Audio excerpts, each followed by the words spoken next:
Hello and welcome to the 45 RPM podcast with me, your host, Sam Wallet. That's Wallet. Well, it's horrible. I will not be saying my last name ever again, but that sidetrack is not important.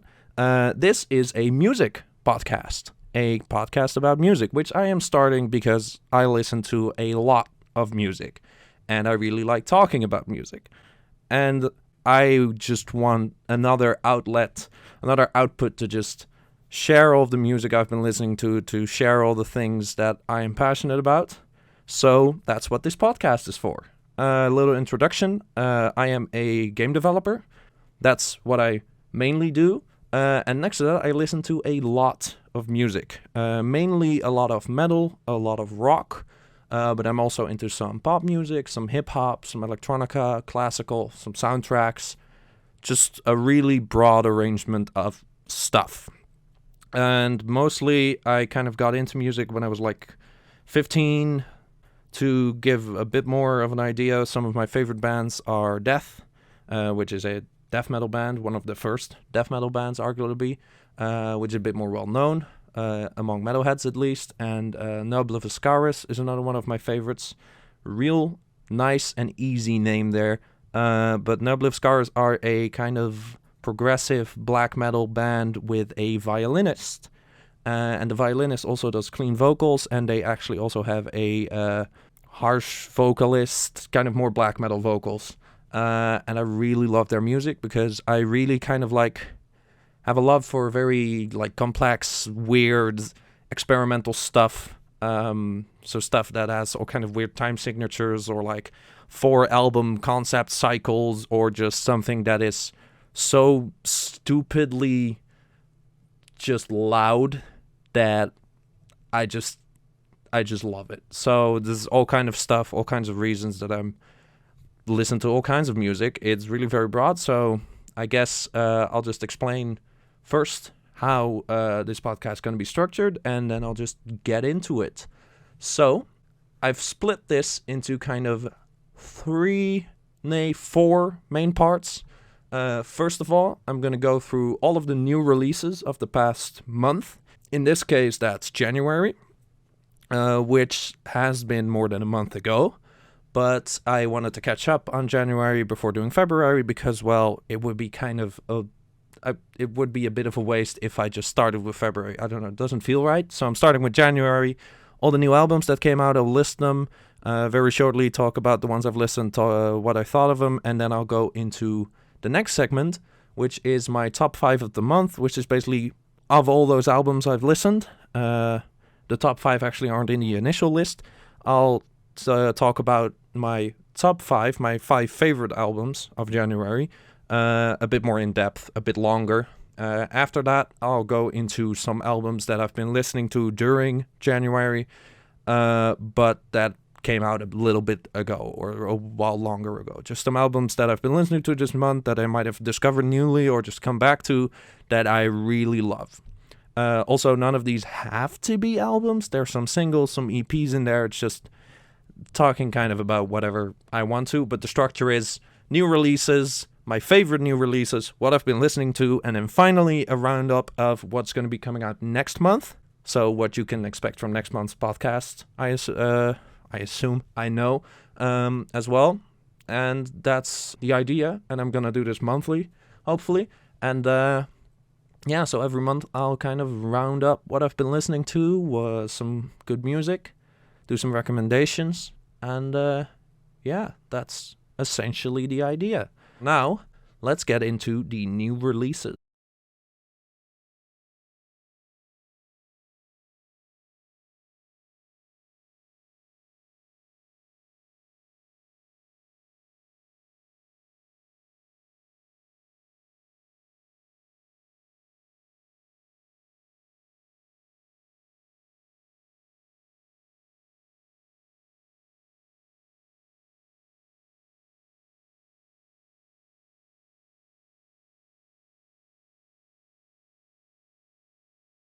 First up, on January 10th, Apocalyptica with Cell O. Apocalyptica is a kind of cello metal band. They started out doing Metallica covers, but they have a lot of original music now as well. Cello is their latest release, and it is pretty solid. I like it quite a bit. It's quite a unique music. You're not going to hear anything like this in many other places because there's like 4 cellos, I think, and there's guitar, and there's the metal mixed in there. And I definitely think it's better than a lot of their previous work that I've heard. I haven't heard all of their music, but it's definitely pretty good. Definitely check it out. Next up is also on January 10th, Rage with Wings of Rage. This one is fine. Rage still sounds like Rage. If you don't know them, they're a kind of heavy / power metal band. And if you really want to listen to them, just listen to Sound Chaser instead. It's a much better album, and they're not really doing much of anything new here. So, yeah, not amazing. Then there is Mystic Prophecy with Metal Division, which is a very solid power metal album, very fun. But there are a few duds in there, a few songs that didn't quite connect or tried something and it wasn't great. But overall, most of the album is very good, very solid, and I would recommend it. Just skip those few tracks. Namely, I didn't really like Dracula. That didn't really connect with me. And last, for January 10th, is an EP by Pressure Cracks. The EP is called This Is Called Survival. It is a mathcore EP, which is just chaotic madness. It's weird, it's intense, and it's really good. It's solid. For mathcore fans, this is a solid EP, and I would definitely recommend it. Next up, on January 17th, we have British Lion with The Burning, which is a pretty good album, but the songs, if you listen to the album front to back, it's kind of hard to tell where one song ends and the other starts. They're kind of similar, they kind of blend together if you listen to it all together, but there are some really good tracks in there. I would specifically recommend The Burning, the title track. Also on January 17th, Chaodeon with Chaodeon, a self-titled album. Chaodeon is a Lebanese extreme metal band. You might know them from getting into some trouble, which really is putting it lightly. They were arrested because the government thought their music was satanic, and they have since fled to the Netherlands. They're now based out of Amsterdam, I believe. But yeah, this is a really good album, as was expected, essentially. Chaodeon kind of makes this music which isn't fully black metal, but it's not fully death metal. They kind of blend extreme metal together into this Chaodeon sound, which is just really good, really brutal, harsh, loud, and overall I love it. So it's very good. Then on January 24th, we have Annihilator with Ballistic Sadistic, which is just a pretty good thrash album. I didn't find it particularly memorable. There were some good tracks on there, but I didn't really re-listen it much. I didn't really feel the need to go back to it often, but it's pretty good. Next up is Iron Sword with Servants of Steel, which is a traditional heavy metal album. Kind of has the same problem as The Burning, in that the songs kind of sound a bit too similar across the album. The songs are good, the style, I like it, but it's just a bit too much of the same, and I wish there would be a bit more variation. But overall, it's very good, and the album cover just looks straight out of like an old D&D book, like the very old ones with, I guess would be on 2nd, 3rd edition. The album art just could be plucked straight out of one of those books, and that is pretty fun. I like that. Also, January 24th, Kirk Winstein with Dream in Motion. This album is also one I didn't really come back to it much, didn't really stick with me that much. But if you're going to listen to it, I would recommend listening to Aqualung and the title track, Dream in Motion. It is a pretty good album, but not amazing. Definitely just kind of, I don't know, misses those standout tracks or just that re-listenability that I kind of was looking for. Last, for January 24th, is Convent with Puritan Masochism, which is a Death Doom record. And it is very good, but Death Doom just really isn't my genre. It's not really my thing. I listen to it, it's pretty fun, but I have a lot of difficulty kind of telling Death Doom bands apart. They all kind of sound a bit samey to me. But even in that context of me not liking Death Doom that much, this album was very good. and I was able to kind of differentiate things a bit more and separate it from other Death Doom bands I've heard. So, solid album once again. January 29th, Love Bites with Electric Pentagram. Very metal album title there. Love Bites is a Japanese power metal band, and this is just another album by Love Bites. It has their sound, it sounds like them. It is pretty interchangeable with their other albums. They don't really do much of anything new that I heard, but it is overall good, but not really that much new stuff. So it's a good way. If you don't know the band, go listen to it. It's fun, it's good. If you know the band, it's not much new. On January 31st, we have Leached with To Dull the Blades of Your Abuse, which is just an amazing hardcore album. It is harsh, it is loud, it is just I just feel like screaming along, and it just really just gets across that anger very, very effectively. Very solid overall. Their previous album was also very good, so thumbs up for that. And then last up from this section, we have Lorna Shore with Mortal, which is a deathcore album, and it is brutal as fuck. I quite like deathcore, and this fully satisfies me on that front.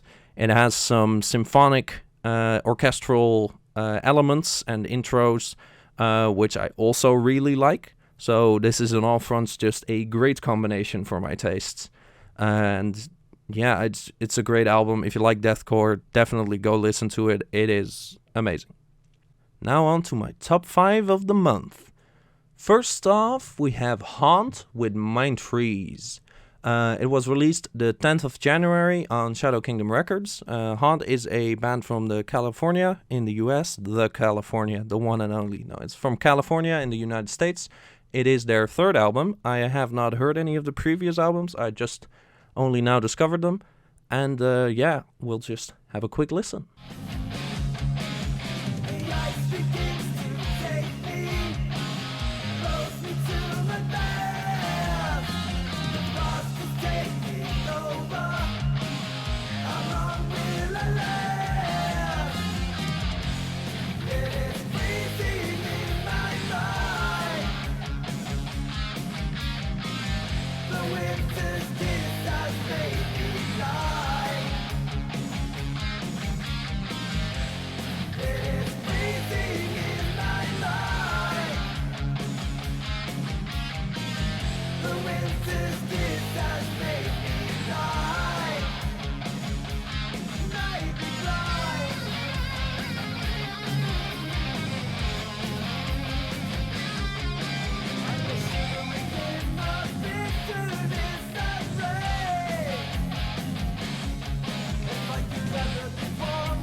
That was Mind Freeze by Hans off of the album of the same name, and I love this track. I love this album, but this track in particular just got lodged in my mind, and I still, to this day, am coming back to this track on just a daily basis almost. It is so good. There is a lot of great guitar work in here. The tone is great. The production is great. This band is kind of part of a new wave, just this a lot of new traditional heavy metal bands coming out, just playing old school, just heavy metal. Bands like Satan's Hallow and Midnight Dice, which are actually mostly the same people, those two, but I also really like them. And another band we'll be talking about later in this podcast. And yeah, they sound old, but they are new. The production just really nails that sound. That kind of, just old school sound of metal of ye olden days. And yeah, like I said, the solos are great. I really like the vocals, the kind of tone the entire album has. It's really catchy, but they're still just full of great riffs and solos, and overall just an amazing album. So yeah, I really, really love that. Also, it has an amazing album cover. It is a really fun style of just this kind of Just pure black shadows with a few simple colors, but it really works well, and I really like the composition of it. And the logo is actually also very old school, kind of reminds me of those, reminds me of kind of, I don't know, maybe like a Toxik or a kind of logo like that with all the sharp edges. So yeah, everything about this band, about this album, just matches that old school metal aesthetic. The sound delivers, the album delivers, the songs are great, and it's just overall just an amazing album. Yeah, I don't really have much more to say than that. It's just really, really good.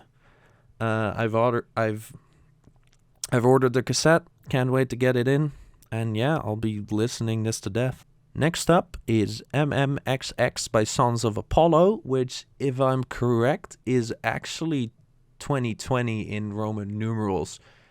Which, yep, they definitely did. They named their 2020 release 2020, which is a thing, I guess. Kind of in, yeah, I guess it's kind of the same of Led Zeppelin naming their first 4 albums just Led Zeppelin. They didn't really have a name, just Led Zeppelin 1, 2, 3, and 4.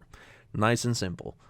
So yeah, Sons of Apollo is a supergroup being made up of members of bands like Dream Theater, Trans-Siberian Orchestra, a bunch of other bands. There's some really well-established musicians in there, but I don't really care about that. I'm not much of a Dream Theater fan. I like them, I like some songs, but not my favorite band. But this album, I really love. It was released on the 17th of January on Inside Out Music. It's their second album, and let's just have a listen first before I continue.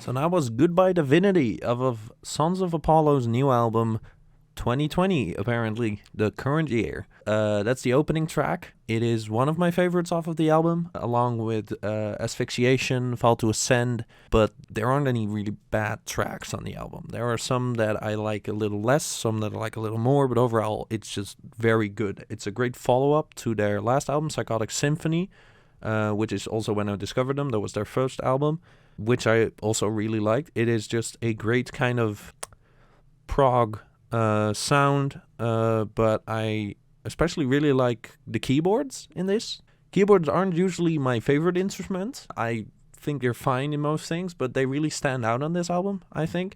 I really like the keyboard parts. They really kind of add a lot. They're quite catchy at times, and it really, really fits the sound. And I don't if you can look up a picture of the band. It's a bunch of virtuoso prog metal guys, so they're all kind of playing this insane stuff that I probably don't even get. But to me, what I know is I just know I'm enjoying the song. The song is good. I like the lyrics. I like the rhythm is really good. I like the guitar solos. I like all of that. And if you actually look up a picture, what I was talking about is they all have these crazy two-necked guitars, and a two-neck bass. And it's just, I don't even know what the point of that is, but it looks cool. So I'm on board. But yeah, these musicians, they've played with a lot of bands. Like, the list is pretty long for some of them. It's pretty insane. And they're just really good. They know what they do, and they've made a very solid prog metal album. Great keyboards, great guitars, rhythm section, really, really good, really catchy. Very easy to headbang along to, which can't be said for all prog albums. And yeah, it's just great. Even the final track on the album, which is 15 minutes long, New World Today I also really like, though I don't re-listen it as much as the other ones. Withered to Black is also very good. There's some really good variation in there. Some very good lyrics about themselves, about things they've gone through.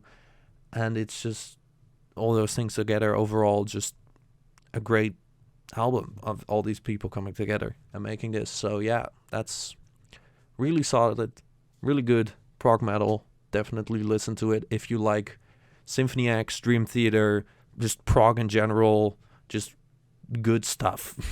If you like any of those things, listen to this. So, moving on. Our third album of my top 5 is Emblas Saga with Brothers of Metal. I think I got that the wrong way around. Wait, what? Sorry. It is Brothers of Metal with Emblas Saga, released 10th of January on AFM Records. They're a power metal band from Sweden. This is their second album, and they sing about Norse mythology, which anyone who knows me will know is one of my greatest weaknesses, because I love mythology a lot. I love Norse mythology even more, and especially Norse mythology and metal. Great combination. So let's listen to Chainbreaker. They thought they were so clever when they brutalized the beast. But when his vengeance is at hand, he'll have a bloody feast. When the twins that hold him start to kneel before his mind, the day will come when scorn had to devour his own lives. Chainbreaker, he's howling in the night. Chainbreaker wreaks havoc with his mind.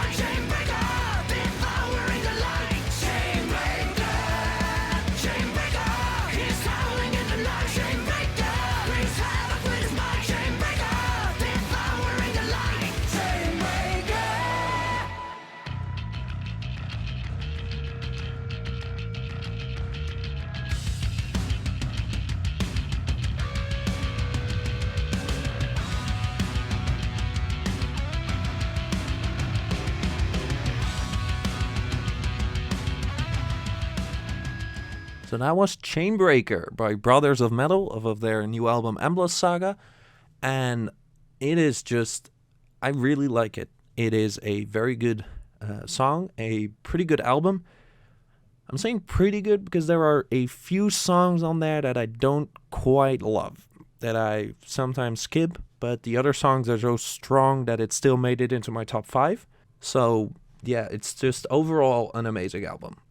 So the album is essentially about different Norse myths, figures from Norse mythology, and it is pretty solid in that it kind of almost feels like a kind of ancient bard tale, because it really feels like a story while simultaneously being a song. Like there is a story being told in the song, and it's very easy to understand without losing it, kind of the music. It kind of rides that line very well between just storytelling and music, and it is a very interesting story because these are some things that I very much like. There is what we just listened to was Chainbreaker, which is about the Fenrir, the wolf, one of the children of Loki, who Loki has 3 children, which are all horrible, horrible monsters, and all 3 of them have songs, which are the first 3 songs after the intro track, which is a kind of, well, just a story, a monologue. And yeah, Chainbreaker Fenrir is a humongous wolf, which the gods challenge to break out of these chains, because really they want to chain him up because they are scared of him, because there is the prophecy that at Ragnarok he will kill Odin. So this song is about him, the Chainbreaker, because he breaks out of these chains until they make a very special chain, which he can't break out of. And the song does a very good job of telling that story. There's also a song about Hel, the goddess of the underworld, one of Loki's children. Power Snake, which is about Jormungandr, the Midgard serpent. The snake that encircles the entire world. One of the songs that I don't like as much, so I like the story, is Theft of the Hammer, which is about the story of Mjolnir, Thor's hammer, being stolen, and him trying to retrieve it from the frost giant Thrym, who has stolen it. And I mostly like the song. There's just this one part where Someone sings when it's supposed to be Loki, and something about that vocal style just doesn't sit well with me. I just don't like it that much, so I don't know, it's not one of my favorites, but there's so many tracks on here that I like so much because the story is told so well and the songs are so catchy that I can forgive those few small parts where they do something that I'm not fully on board with.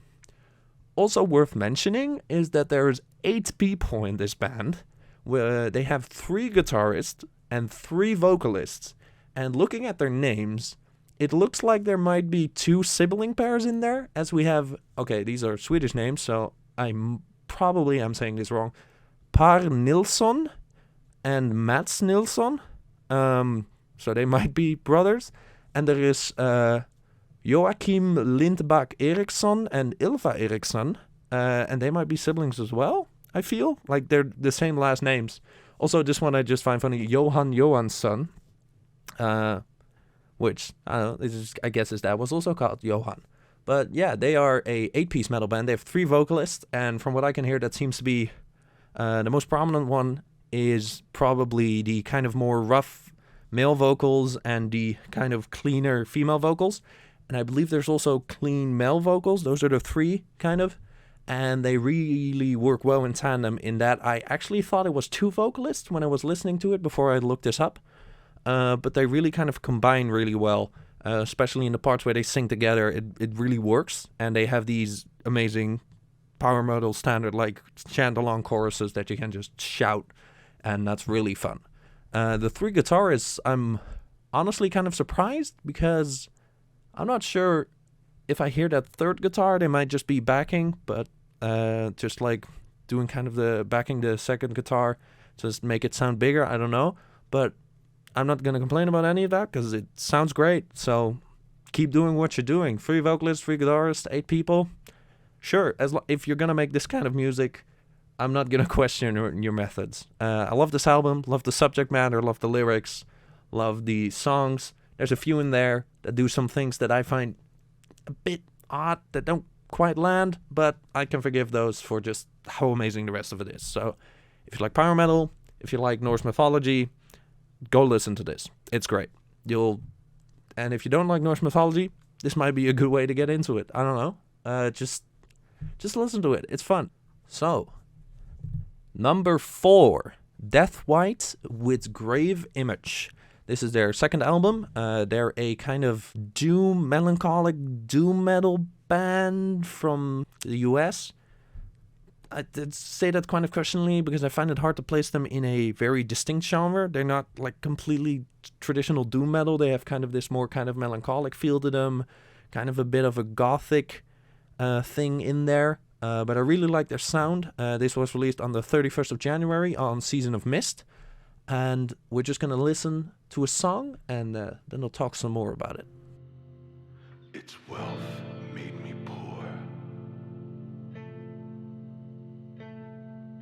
My name now vanquished in decay.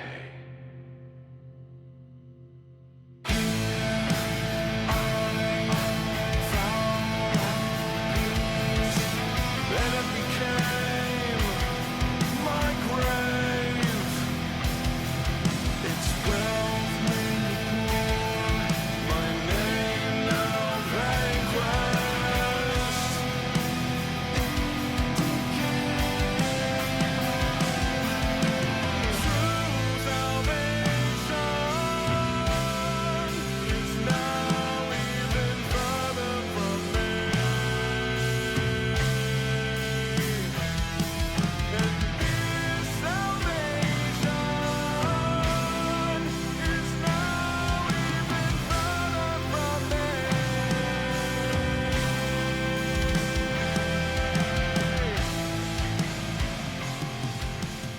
So that was Further From Salvation by Deathwhite.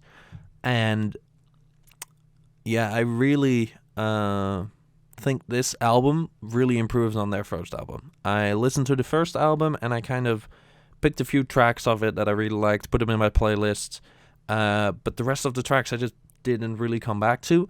But I feel like this one is more than their last album, just very strong from start to finish. Just every track There are definitely some that stand out to me, but I have had, over my time listening to this album, just have had several songs stuck in my head. Just they've just kind of switched around because there's a lot of really good tracks in there.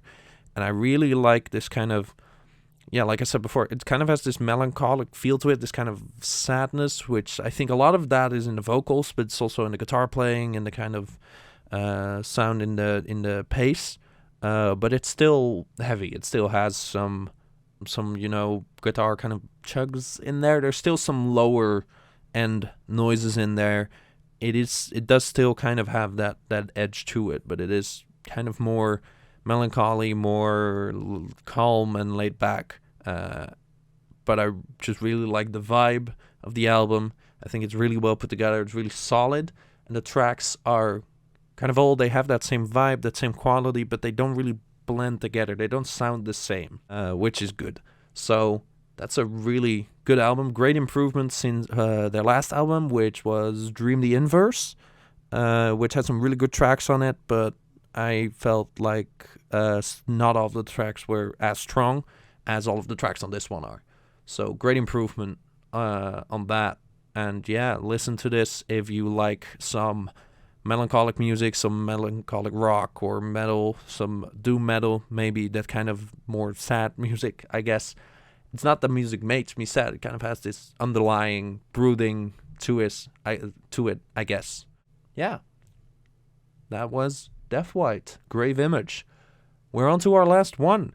Number 5, Midnight, Rebirth by Blasphemy. And this album is fun. It's just fun. So I'm just going to play a track right now, and then we're going to get into it. Here it goes.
That was fucking Speed and Darkness by Midnight, which is simultaneously the title track, not the title, which is simultaneously the number of the track and also a perfect description of the genre of music.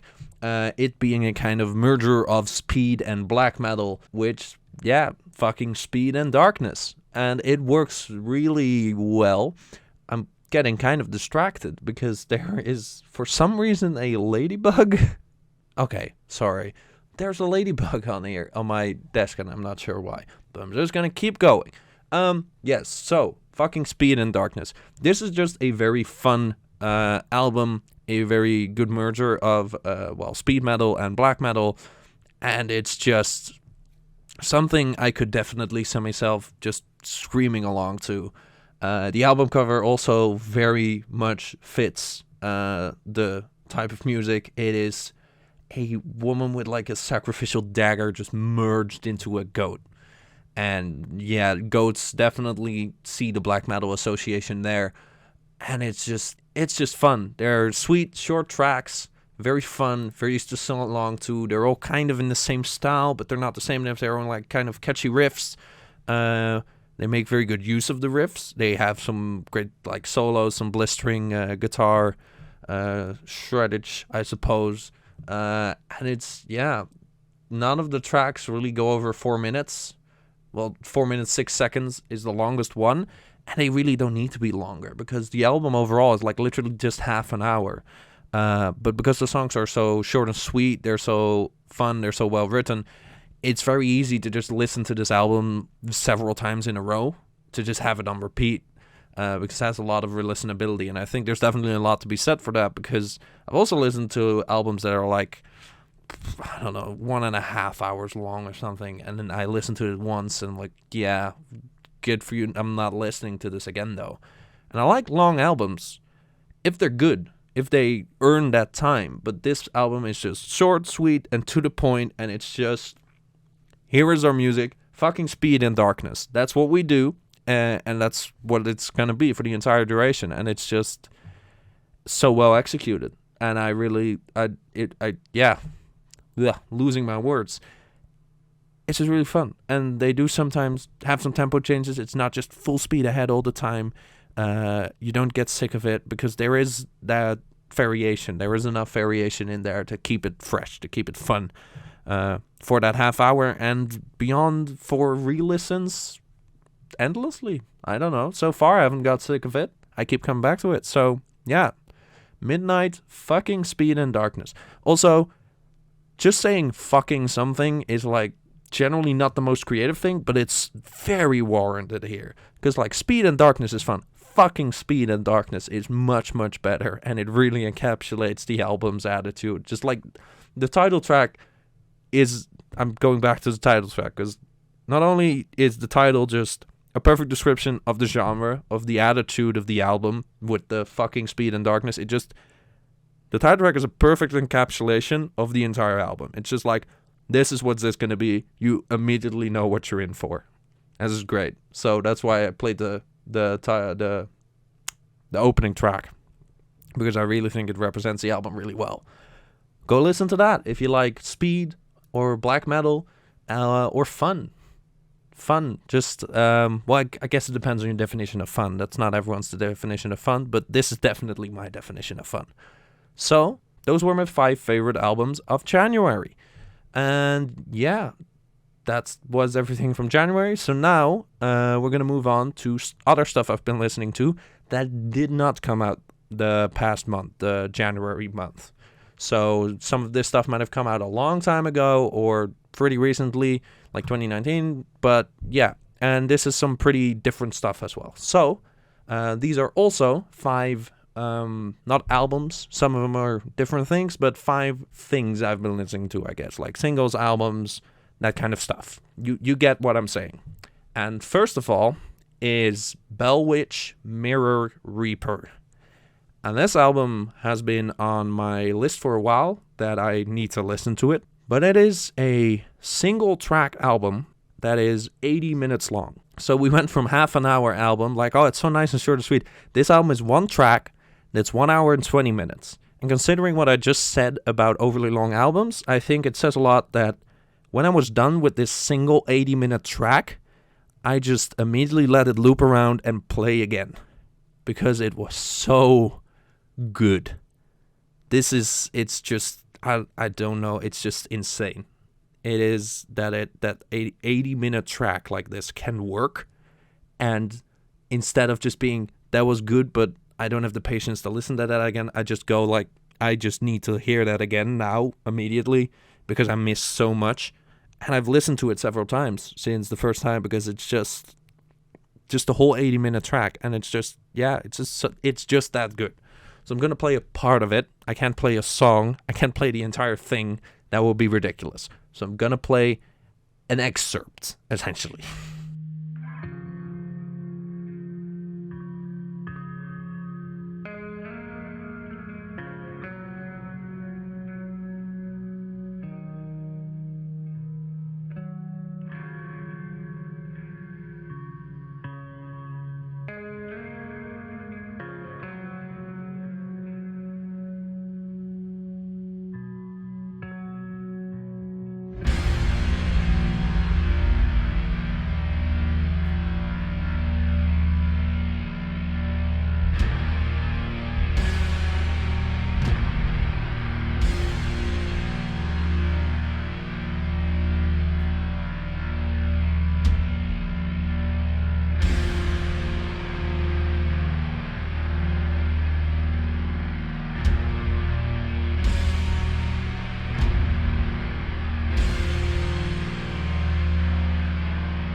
So that was an excerpt from Mirror Reaper by Bell Witch, which is both the track and album title because they are one and the same.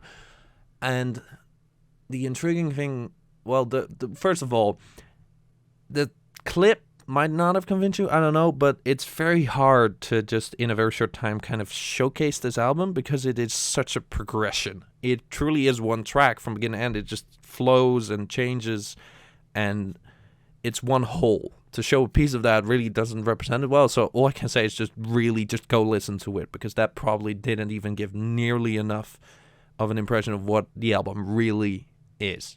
Also, maybe important to discuss is that this is a two-man band. Another interesting contrast to Brothers of Metal, which was 8 people. But it was a bassist and a drummer who both also did vocals. And at first the drummer was Adrian Guerra. I hope I didn't butcher that. But he left the band due to health issues, and shortly after that he passed away. And he was later replaced by drummer Jesse Schreibman, which I might also have fucked up. But his passing did very strongly influence how the album sounds, and there is this kind of sorrow and kind of that loss.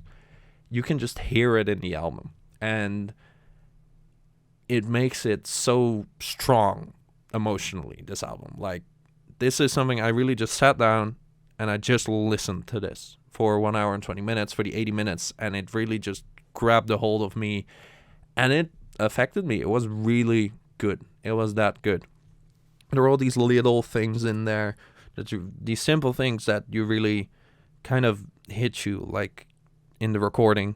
There were a lot of vocals on there. So it's mostly bass, drums, and organs, which are also placed by the drummer, I think. And there was also vocals on there from both Jesse Schreibman and the bassist Dylan Desmond. But there are also vocals on there from Adrian Guerra, from the passed away drummer, which is also kind of beautiful, I suppose. So yeah, this album just really impacted me. It's beautiful. There was this kind of sorrow in there, just this sadness, but it's beautiful at the same time. There's these little drum beats and organ pieces, and just like the vocals that change from being very harsh to very kind of serene and beautiful, and just the very subtle. It's a very subtle, slow building album that is really just, it's an experience that you just need to have. It's just 80 minutes. It sounds like a lot of time. Just take it, just listen. It's so good. That's all I can say. It's so good. It's the only way to truly get how this was, is just to listen to it. I don't know. Yeah, I'm just going to leave it at that. So yeah, Bell Witch, Mirror Reaper. By the way, it was released in 2017. 20th of October, so that was like 2-3 years ago. It's more like 2 years and a bit. So I took my sweet ass time getting around to it, and I really regret that now, but I listened to it, and I'm gonna keep listening to it into the future. So yes, let's move on to my second thing, I suppose. So to completely and absolutely switch gears into something that is nothing like that, my second kind of choice are some singles by Tristam, who is a electronic music artist who I've been listening to for a very long time. During kind of when I was 13, 14, I kind of got into music through things like dubstep, electronic music, and while I don't like a lot of that stuff anymore, Tristam is one of the artists that I still can kind of appreciate, and recently I went back to some of his newer singles and actually found that I still really enjoy them, and I listened to them quite a bit, so I thought it would be an interesting kind of variation. So Tristam is an electronic music artist on Monstercat, which is kind of a label / YouTube channel, which upload and kind of advertise, I suppose, or more expose a lot of these artists, which they let release songs and they release compilations. So we're going to listen to one of these singles by Tristam, and yeah, then I'll talk some more. Flames kept on rising higher. They stood in the fire, burned with desire, love and emotion. With devotion, we stood in the fire, burned with desire,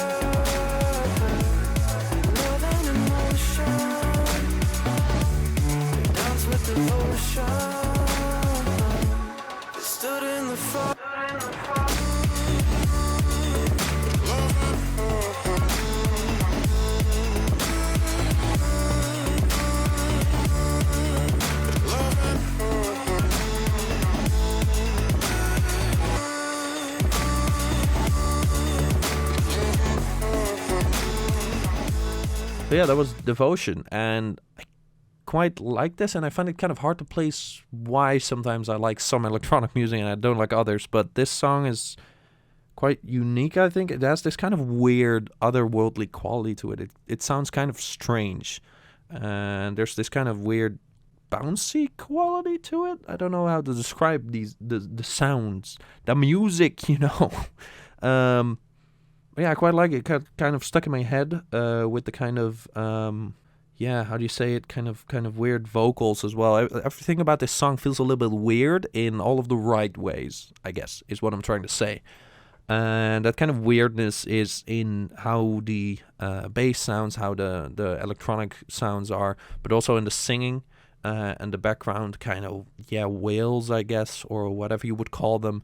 Vocals are just, everything about this track is kind of strange, and I kind of like it. And Tristam kind of has that calm, more singy electronic music thing going on, and I quite like, I would say over half of his music, but there are still some things that he does that I'm not quite into, because I am a bit picky when it comes to electronic music. But I really like this, and though I find it hard to explain, which I guess makes sense, because I like it because it's weird, and I can't really explain the weirdness, so I'm just gonna leave it at that. And move on to my third pick for things I've been listening to this month, which is Freeways with their EP Cold Front, released on September 4th, 2017, independently. It was their first release, this EP, and they're like Haunt, another traditional heavy metal band, kind of capturing that old sound, that old vibe. Once again, the album cover, all of it just works in that aesthetic and that vibe. It just really, they're going all for it. And they kind of have a thing with the road. They're called Freeways, but yeah, there's like a big truck on the album cover. And they actually have an album coming up, April 2nd, True Bearings, with like a caravan mobile home thing on it, a caravan more. Which I'm really excited about, and which is probably I'm gonna be talking about that in the future, because I really like this EP. I've listened to it before, but I've kind of been coming back to it this past month and listening to it again a lot. So I'm gonna play a track for you here. I don't know if you're really shocked. Never paid attention to the way we talk. And all the hints you must have really blocked. And it suited you best. And I feel another cold front is coming. Don't you wait, don't you wait. See the signs as you hit the ground running. Not too late, not too late. And I feel another cold front is coming. Don't you wait. Don't you wait? I see the poor boys at it again. Another cold front coming in.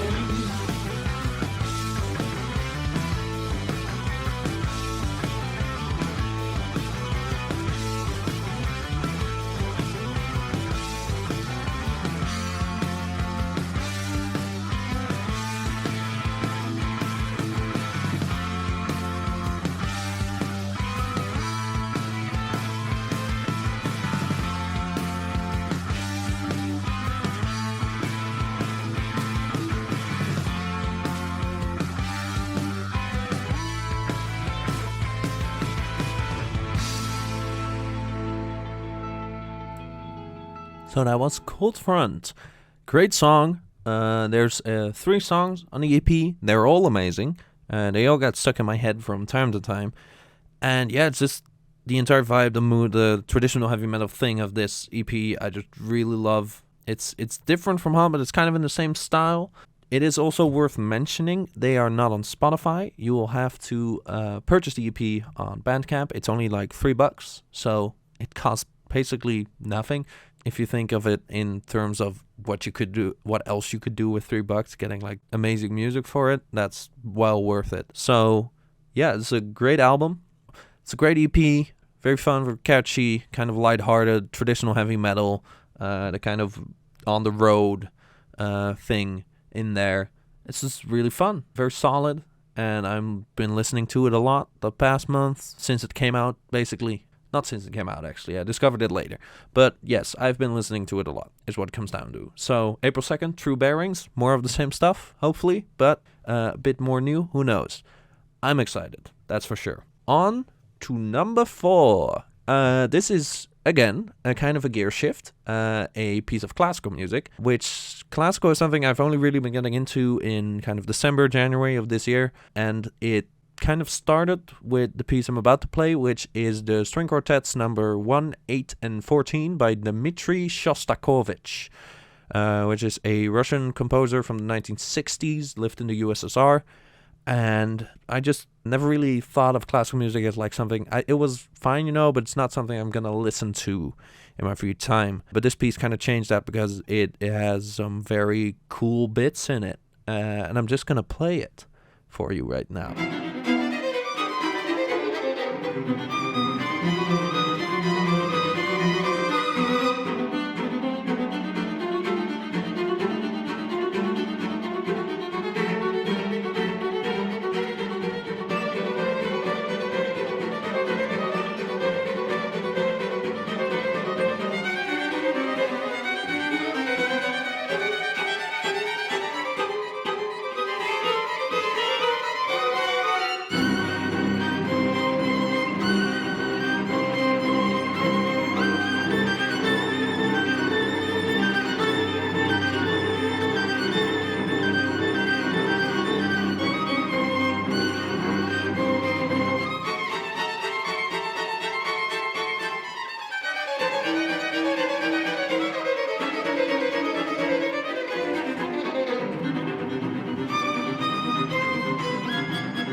So that was String Quartet number 8 in C minor, movement 2, Allegro molto.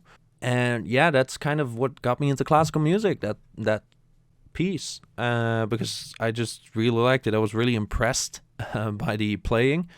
And after that, I kind of just started out checking more classical music out, and there's a lot of just complexity in there and a lot to be heard if you really listen actively. And I like it when there's kind of layers to peel back, and I can listen to something again and hear things I didn't hear before, and just still kind of be amazed at it. So this kind of my opened eyes to that, like I can have that in classical music, just like I have it with a lot of metal. So that's why I have been listening to that piece a lot. I've also listened, because of this, to some Mozart, some Beethoven, Tchaikovsky, Grieg, Edvard Grieg, and a lot of other componists, and some very well-known pieces. Because of this, I find that I still very much, I like it when they play really fast and complex, because that really impresses me. But the other kind of more calm music is also very interesting, very good. It's very good work music as well. So classical music is something I've recently gotten into, and I really have gotten to like it, and that's because of this piece, which really impressed me. And there's also, I've seen a metal cover of it somewhere there, because classical music, if you put some like distortion on it, it's basically metal, some of it. It's like some intense stuff. Metal owes, I think, definitely see some of its roots to classical music. So it's really a miracle I didn't get into it before, I suppose. But yeah, definitely check that out. And then we're moving on to our last album before I list off the releases of next month. And that album is Toxik, Think This. And there's actually a story behind why this is here, because I had never heard of this band, never heard of this album, and I was in a thrift store, kind of just looking through the albums they had, the CDs, the records. And then I found this record. I just glanced the logo, and I was like, that looks like a metal logo. It's very distinct. Metal logos are very easy to recognize because they're a bit extra compared to most other logos. And then I looked at the cover, and well, this is definitely a metal album. It has to be. I even thought, like, this is probably a thrash album. And I look it up on my phone, and lo and behold, it is a thrash album from 1989 from a little band called Toxik. I believe they only made 2 albums. But, yeah, I was like, all right. So I just found this metal album, and it was only 50 cents. So I was like, well, I have to get it. Why the heck not? So I took it home, and I put it in a record player, and I just was like, well, I'll just listen to it. And I was very pleasantly surprised, because I kind of have low expectations for stuff I find at the thrift store. But this was really good, and I really liked it. Solid thrash album with a lot of these kind of calm acoustic intros and more stripped down bits where it's a bit more bare bones. and some really good dynamics because of that. Some good songwriting. As usual, the kind of it is a very classically a thrash album. It has kind of the political connotations. It has the musical style. It has the vocals and all that kind of stuff. And it actually reminded me of Havoc, which is funny because Havoc is a more recent band. So that kind of made me wonder, is this what Havoc listened to before they made their album? Because I kind of see some similarities in there. So that's kind of interesting, kind of discovering what might be a potential influence of one of my favorite recent thrash albums, which is Havoc's Conformicide. So yeah, gonna play a track off of Toxik's Think This, the title track.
So that was Think This off of Think This by Toxik.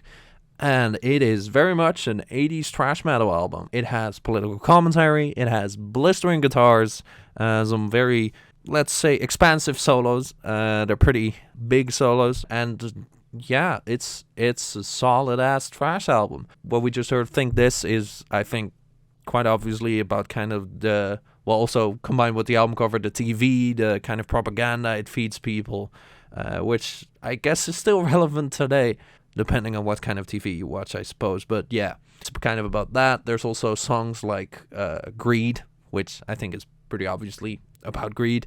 Shotgun Logic, Time After Time, Machine Dream, these kind of Orwellian political commentary song, which is very thrash. And these very big solos, and they have a lot of, like I said before, a lot of these kind of more calm intros. But I definitely kind of wonder why I hadn't heard of them before, because they very much do make the kind of thrash that I like a lot, like the kind of 80s thrash, the thing that Havoc is kind of reviving with their amazing music that they are making right now that sounds just fresh out of the same age. And with that last album, we have reached the end of this segment, and we have just one thing left to do before I'm going to close off, and that's, there are some albums coming out next month. Actually, by the time this comes out, it won't really be next month, but February has a lot of great releases coming up. So, first of all, on February 7th, we have Sepultura with Quadra, God Dethroned with Illuminati, and Avenged Sevenfold with Diamonds in the Rough, which is kind of a B-sides and remix albums. Like, it's not a full new album, but there's a lot of unheard songs on there. Then on February 14th, we have Anvil with Legal at Last, very clearly about weed. If you can't tell from the album, there is a anvil-sized bong on the album cover, so that should make it clear. Delane with Apocalypse and Chill, which is a kind of symphonic metal band. Isan with the Telemark EP. Necrowatch, The Ones from Hell, and Suicide Silence, Become the Hunter. Then on February 21st, we have Demons and Wizards 3. Very creative album name, I know, but Demons and Wizards hasn't released in a long time. It's got people from Iced Earth and Blind Guardian. They're combining forces to make this power metal supergroup. Very excited for that. Polaris, The Death of Me, also February 21st. And Verikalpa Tupitansi, which is a kind of folk metal album, I suppose. Yeah. February 28th, finally, Tombs are releasing the Monarchy of Shadows EP. They are kind of sludge black metal kind of band. And Intronaut are releasing Fluid Existential Inversions. and Dark Fortress are releasing Spectres from the Old World. So those are some albums that you might hear in the next podcast about. Maybe I'll find some different ones that I missed here, but that's the release list for now. And with that, I am finished here, I suppose. So that was the first episode. I'll have made a playlist, a Spotify playlist with some songs that were mentioned and played here, so that if you're interested, you can check those out there. Freeways won't be in there, I'm afraid, because, well, they're not on Spotify.